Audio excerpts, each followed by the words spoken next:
our top story this morning, new developments in the Kilmar Abrego Garcia saga. It has been 50 days since the Maryland man was taken into custody by ICE and then wrongfully deported to El Salvador. So this morning, new deadlines are set for the Trump administration, and we're learning Secretary of State Marco Rubio is now getting involved. 7 News' John Gonzalez, he is live outside of the federal courthouse in Greenbelt to break this all down for us. John, good morning. Joy, good morning. And these key dates were set just moments after U.S. District Court Judge Paula Xinis here in Greenbelt denied a request by the Trump administration to delay the discovery proceedings in this case. In the meantime, over at the White House in a cabinet meeting on Wednesday, Secretary Marco Rubio declined to comment on whether diplomatic talks have taken place between him and the president of El Salvador. As part of the judge's new ruling, she is ordering the government to respond to outstanding discovery requests by May 5th. That's this coming Monday, and complete depositions of key officials by May 9th. Now, the judge is also allowing Abrego Garcia's legal team to pursue additional depositions if necessary. Now, Rubio told reporters at the White House that he does not feel bound by the court order because the conduct of foreign policy, he says, belongs to the president. Have you been in touch with El Salvador about returning Abrego Garcia? Has a formal request from this administration been made? Well, I would never tell you that. And you know who else I'll never tell? A judge.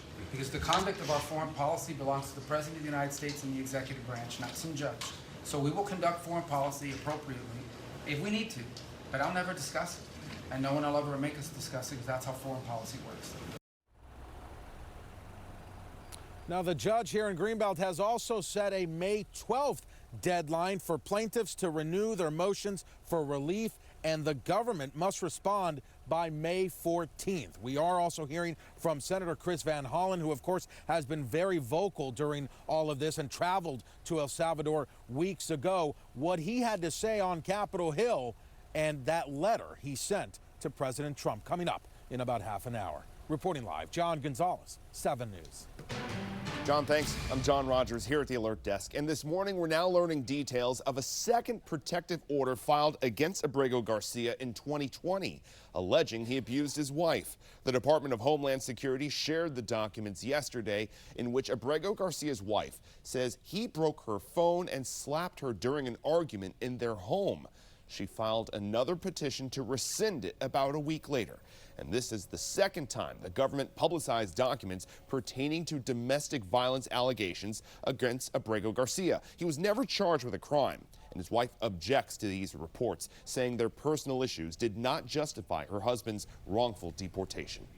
And Maryland Congressman Glenn Ivey is also weighing in on the developments in the Abrego Garcia case. Take a listen. Well, I think, the judge has been very careful.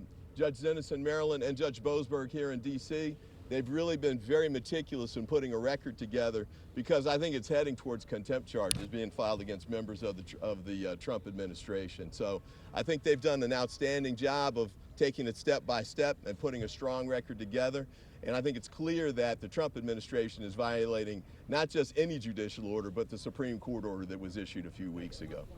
And last month, the congressman said that he would travel to El Salvador. We asked if he still plans to take that trip. He said yes, but he didn't say when he would go.